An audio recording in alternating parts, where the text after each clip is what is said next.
Assalamualaikum warahmatullahi wabarakatuh. Halo semuanya, saya Reza Mahmud dari kelas 3 Akuntansi.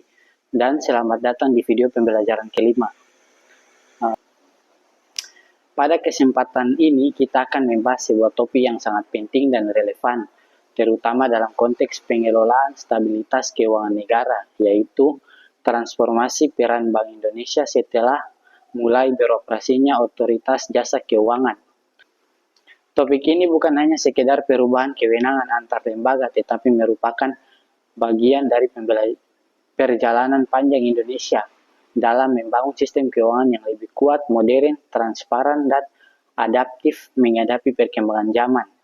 Agar materi ini tidak hanya dipahami secara teori, kita akan membahasnya dengan alur cerita yang mengalir.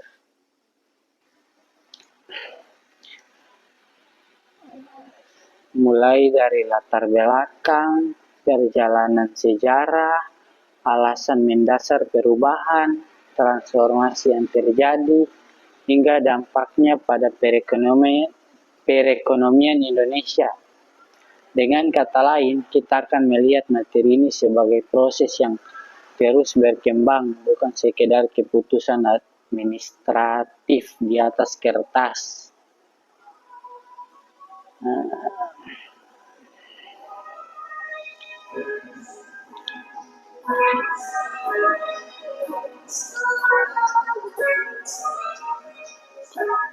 Dan langsung saja kita masuk ke latar belakang transformasi peran Bank Indonesia.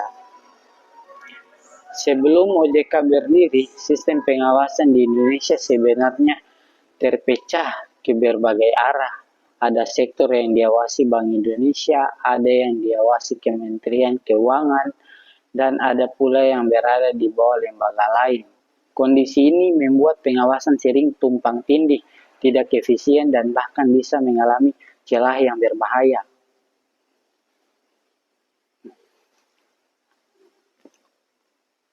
Seiring berjalannya waktu, dunia keuangan Indonesia mengalami perkembangan yang sangat cepat.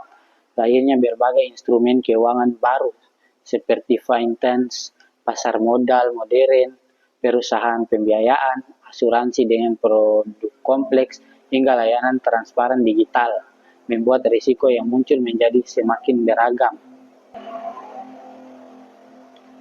Tidak hanya perbankan yang berisiko, tetapi juga lembaga-lembaga non-bank. Di titik ini, kebutuhan akan pengawasan terpadu menjadi semakin jelas. Mengawasi industri jasa keuangan dengan struktur lama sudah tidak efektif. Jika hanya satu sektor yang diawasi,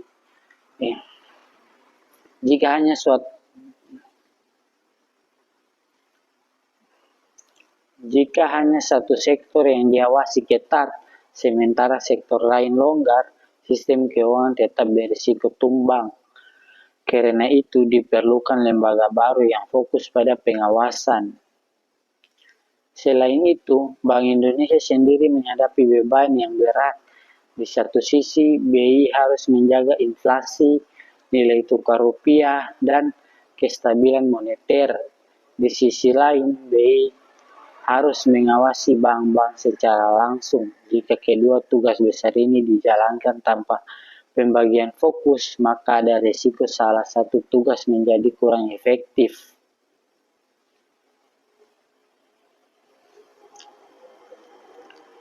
Maka pemisahan tugas menjadi solusi yang logis. Pemerintahan kemudian menata ulang struktur pengawasan keuangan dengan melahirkan Otoritas Jasa Keuangan atau OJK melalui Undang-Undang tahun 2011. Dengan beroperasinya OJK, Bank Indonesia harus menyesuaikan perannya secara total. Peran itulah yang menjadi topik utama pembahasan kita. Selanjutnya kita masuk ke sejarah perkembangan Bank Indonesia dan konteks perubahannya. Untuk memahami transformasi ini secara utuh, kita perlu melihat bagaimana Bank Indonesia bekerja sejak awal berdirinya. Sejak dibentuk tahun 1953 menggantikan DJafC Bank, Bank Indonesia bertugas sebagai bank sentral dengan fungsi-fungsi dasar seperti mengedarkan uang dan mengatur bank umum. Pada masa awal, sistem keuangan Indonesia masih sangat sederhana, ekonomi belum berkembang, perbankan masih terbatas, dan risiko keuangan tidak kompleks seperti saat ini. Lalu memasuki pembangunan nasional pada tahun 1970 sampai 1990, BI mulai mengambil peran lebih besar dalam menjaga stabilitas moneter dan mendukung pertumbuhan ekonomi. Namun, gejolak besar terjadi ketika Indonesia dilanda krisis 1997 sampai 1998.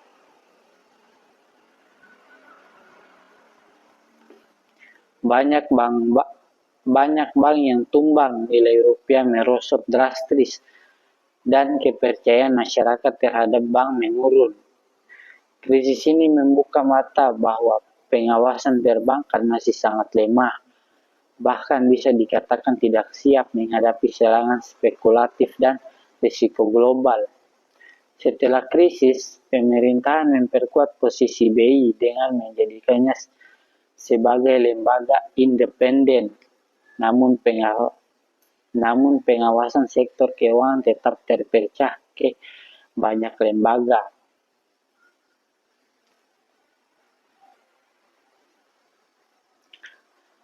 Dalam perjalanan itulah Indonesia menyadari bahwa industri jasa keuangan harus diawasi oleh lembaga khusus, sehingga BI dapat fokus pada tugas inti, menjaga stabilitas moneter.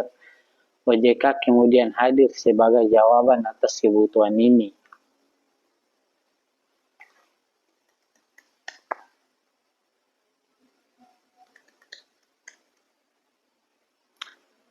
Dengan demikian, lahirnya OJK adalah bagian dari perjalanan panjang reformasi sistem keuangan nasional.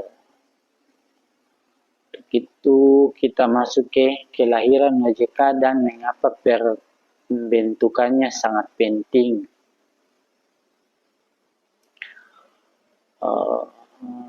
Otoritas jasa keuangan dibentuk untuk mewujudkan sistem pengawasan yang berintegritas.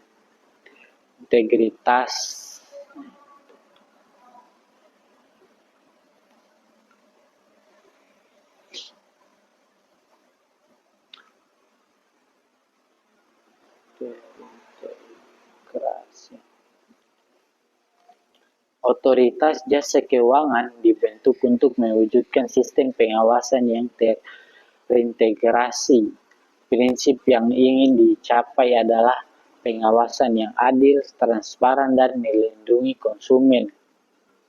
Sebelum adanya OJK, jika terjadi masalah pada lembaga keuangan non-bank seperti asuransi atau dana pensiun, pengawasannya lemah. Banyak kasus investasi bodong yang merugikan masyarakat karena kurangnya perlindungan dan lemahnya regulasi. OJK hadir untuk memperbaiki situasi ini.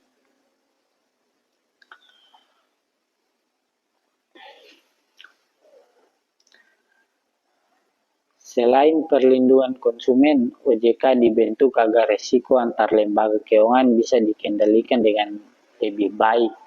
Misalnya jika terjadi masalah pada perusahaan asing, risiko itu bisa merembet ke bank yang memberikan pinjaman ke perusahaan asing tersebut.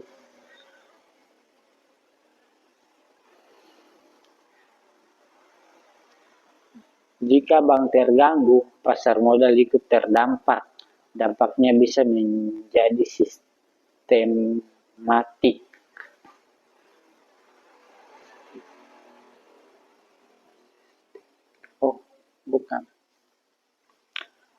Dampaknya bisa menjadi sistemik Dengan pengawasan terpadu, OJK dapat memantau semua sektor secara menyeluruh, mengidentifikasi risiko lebih awal, dan mengambil tindakan sebelum masalah membesar.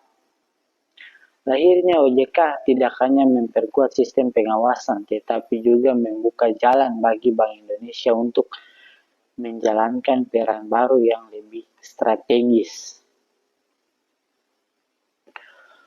Untuk itu kita masuk ke transformasi peran Bank Indonesia, perubahan antar fungsi lama dan baru.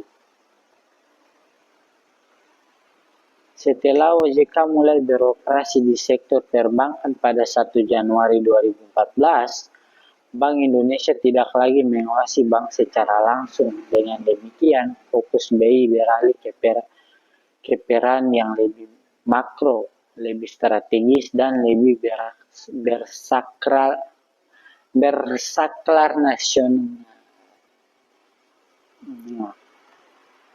Lebih strategis dan bersakral nasional.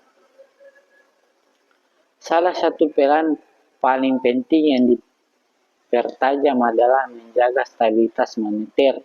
Bank Indonesia kini benar-benar memutuskan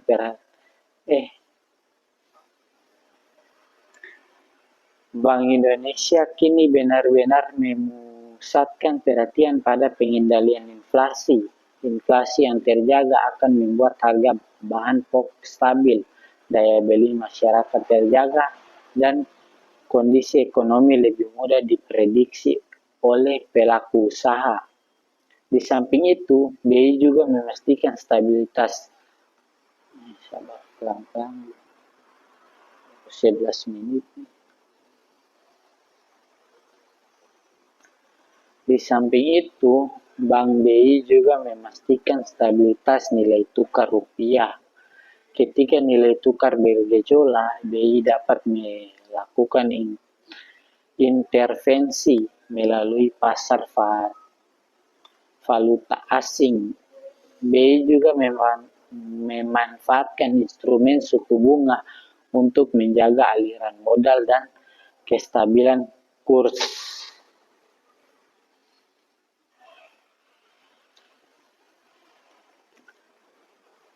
Transformasi juga terlihat nyata pada sistem pembayaran. Saat ini sistem pembayaran sangat pesat akibat sistem pembayaran.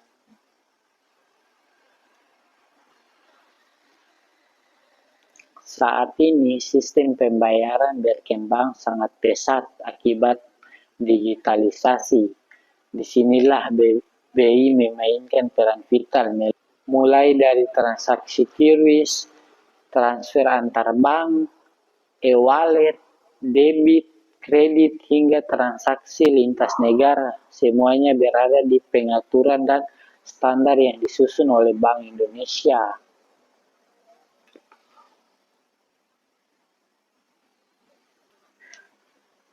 Selain itu, BI kini bertanggung jawab atas kebijakan makroprudensial.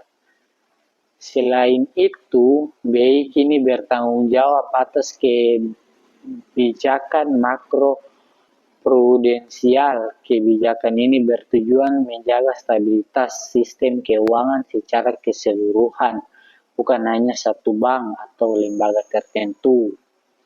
Kewajiban ini mencakup pembatasan rasio kredit, aturan pembiayaan properti, dan langkah-langkah lain untuk mencegah terjadinya gelembung ekonomi.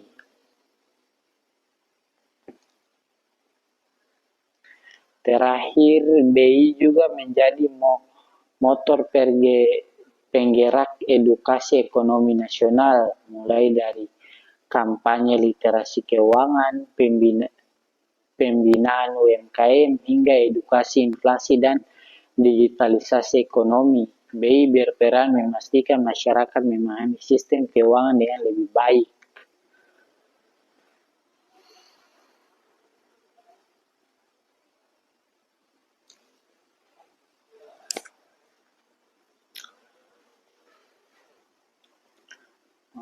Dengan kata lain, transformasi BI adalah perubahan dari peran pengawasan operasional menjadi pengarah kebijakan makro yang jauh lebih besar dampaknya terhadap perekonomian.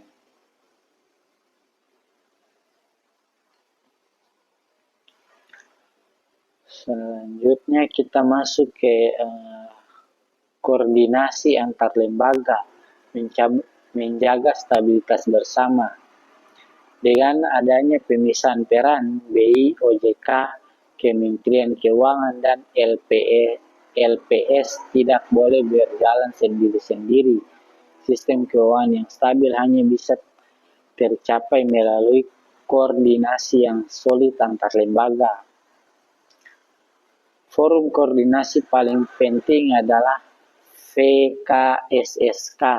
Forum ini bertugas mendeteksi potensi krisis dan menentukan tindakan jika ada bank besar atau lembaga keuangan yang bermasalah.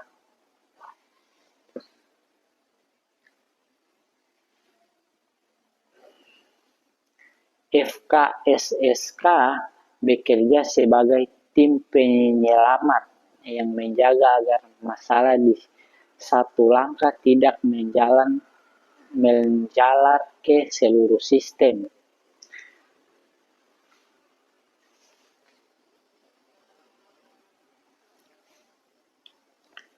Selain forum koordinasi juga terlihat pada pertukaran data. OJK melaporkan kondisi lembaga keuangan secara rinci. BI menyediakan data makro seperti perkembangan inflasi, kurs, dan likuiditas. Kementerian Keuangan menyediakan kebijakan fiskal dan alokasi anggaran negara, sedangkan LPS memastikan simpanan masyarakat terlindungi hingga batas tertentu.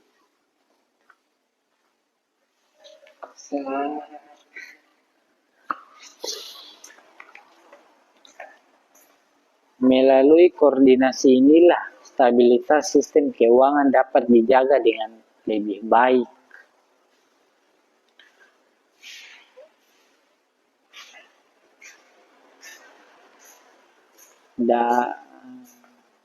Maka dari itu selanjutnya kita masuk ke bagian dampak positif transformasi bagi industri perbankan.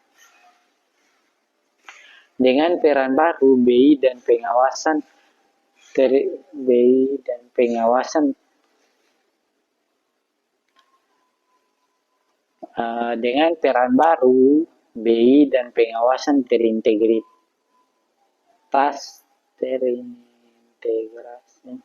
Dengan peran baru BI dan pengawasan terintegrasi OJK, kondisi perbankan Indonesia menjadi jauh lebih baik. Bank-bank kini lebih transparan, lebih bertanggung jawab, dan lebih disiplin dalam mengelola risiko. Mereka diwajibkan menerapkan tata kelola perusahaan yang baik dan melalui standar kesehatan yang ketat.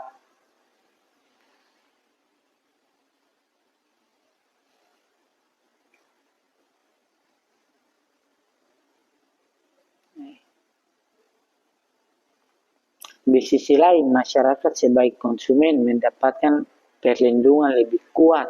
Jika ada layanan bank yang merugikan konsumen, OJK dapat turun tangan secara langsung. Stabilitas perbankan juga meningkat karena kebijakan makro BI dan pengawasan mikro OJK bekerja saling melengkapi.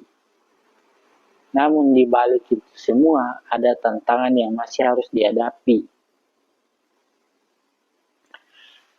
Meskipun transformasi membawa banyak kebaikan, tantangan di depan masih sangat besar, terutama karena perkembangan teknologi dan globalisasi.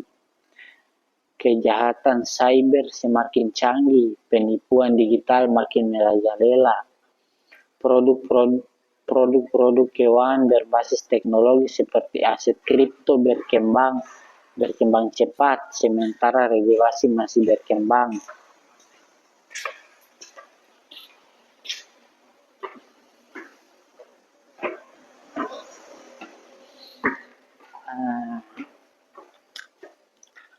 Globalisasi juga membuat Indonesia harus lebih waspada. Perubahan suku bunga global, perang dagang, dan gejolak ekonomi dunia bisa berdampak pada stabilitas ekonomi nasional. Untuk menghadapi semua itu, BI dan OJK harus terus menyesuaikan kebijakan, memperkuat koordinasi, dan meningkatkan kemampuan deteksi dini risiko.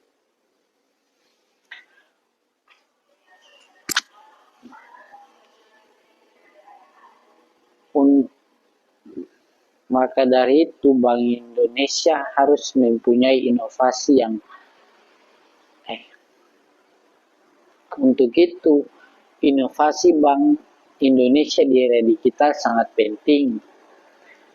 Di sisi lain, di sisi inovasi, BI kini menjadi salah satu lembaga paling progresif di Asia Tenggara. Seperti QRIS misalnya telah menyatukan semua pembayaran QR menjadi satu sistem. Ini membuat transaksi jauh lebih mudah dan cepat. BI Fast juga memungkinkan transfer antara bank dengan biaya sangat rendah dan waktu pengiriman yang hampir instan.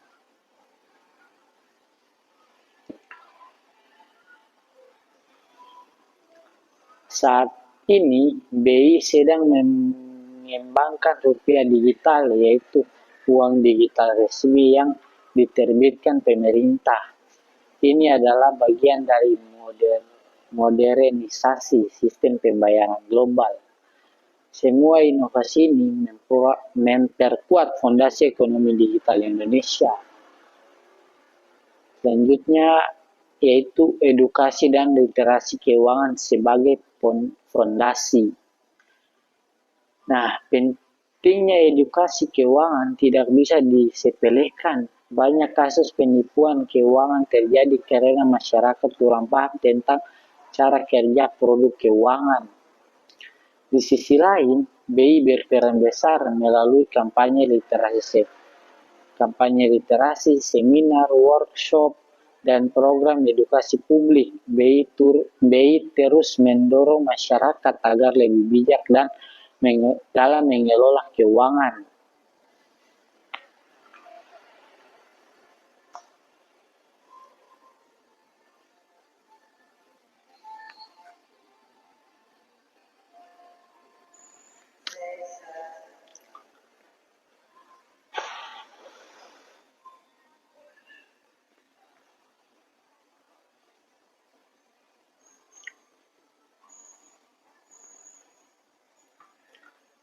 Nah, selanjutnya itu kita masuk ke bagian penutup.